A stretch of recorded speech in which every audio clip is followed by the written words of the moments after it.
Assalamualaikum warahmatullahi wabarakatuh. Waalaikumsalam Waalaikumsalam warahmatullahi warahmatullahi wabarakatuh. wabarakatuh. Perkenalkan, nama saya Novian Adi Prasetyo dari kampus Institut Teknologi Telkom Prokerto.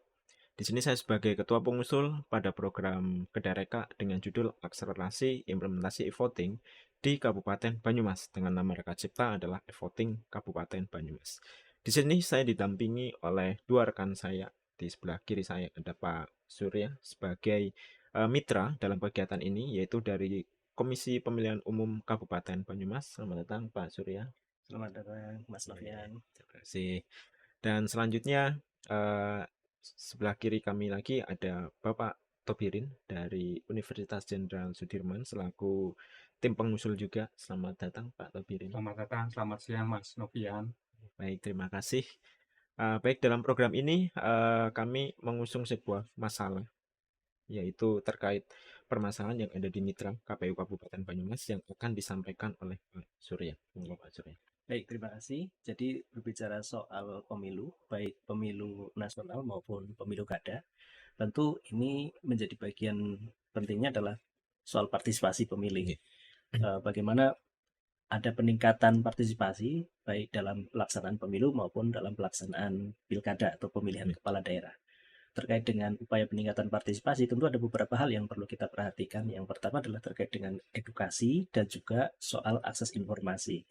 Yang kedua adalah terkait dengan pendidikan dan juga bagaimana kesadaran pemilih itu tumbuh agar mereka bisa terlibat secara aktif untuk bisa memberikan kontribusinya dalam pemilu.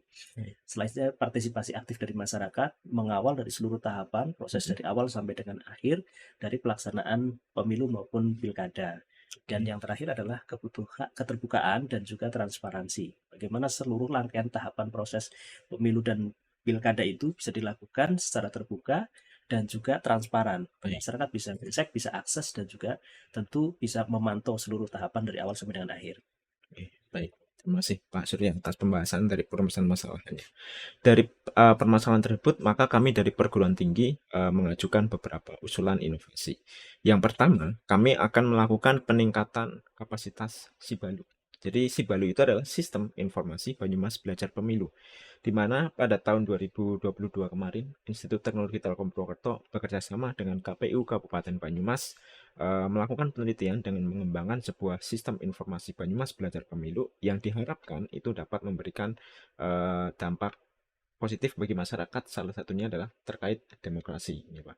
Dan aplikasi tersebut telah diuji di beberapa sekolah, ya. Ada SMK di Ponorogo, SMA Ma'ruf NU 1 Aji Barang, Universitas Jenderal Sudirman, dan juga IT Telkom Purwokerto dalam kegiatan pemilihan umum.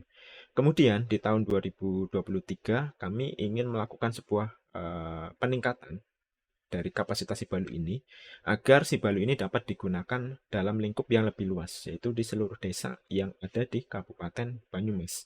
Harapannya dari peningkatan ini adalah dari sistem ini nanti akan memiliki keamanan, keandalan, dan integritas sistem yang baik agar faktor-faktor yang dibutuhkan oleh KPU tadi dapat tertangkap dengan sempurna.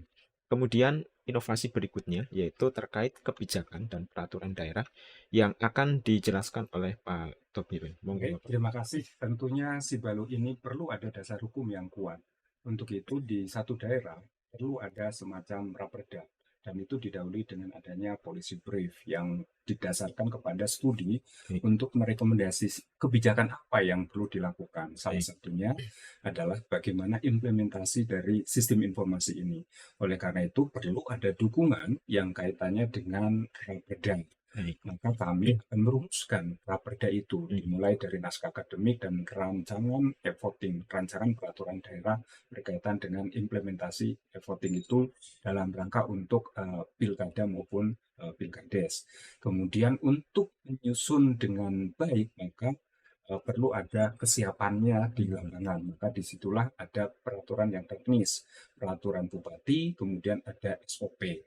Nah, produk dari peraturan daerah ini perlu disosialisasikan dengan baik dan tentunya dengan prinsip kesetaraan karena ini adalah upaya untuk menjamin bagaimana partisipasi publik itu bisa dilaksanakan dengan baik. Saya kira itu inovasi yang kedua ini. Baik, terima kasih Pak Tobirin. Dari dua hal itu, diharapkan kegiatan ini dapat memberikan manfaat dan dampak ke instansi-instansi yang terkait ya. Jadi yang pertama yaitu dari pengusul Institut Teknologi Telkom Purwokerto dan juga Universitas Jenderal Sudirman, di mana dapat menciptakan sebuah produk yang akan bisa kita angkat bersama-sama sebagai kegiatan pengabdian kepada masyarakat dan juga penelitian atau kerjasama antar perguruan tinggi. Kemudian bagi mitra KPU Kabupaten Banyumas diharapkan dengan implementasi ini di desa-desa, maka faktor-faktor pendukung untuk demokrasi ini dapat lebih tercapai dengan baik. Dan kemudian tentunya bagi masyarakat Kabupaten Banyumas ini akan memberikan dampak banyak sekali, terutama dalam kegiatan pemilihan umum, yaitu meningkatkan efisiensi, mengurangi resiko kesalahan dan kecurangan, keamanan, partisipasi, aksesibilitas, dan juga meningkatkan transparansi dalam pemilihan umum.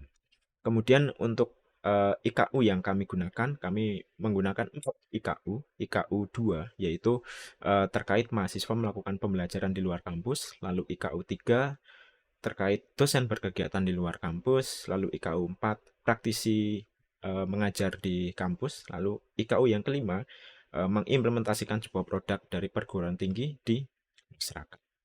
Mungkin itu yang dapat kami sampaikan pada presentasi pada hari ini. Terima kasih Pak Surya dan Pak Pirin. Mungkin saya akhiri. Sekian, wassalamualaikum warahmatullahi wabarakatuh.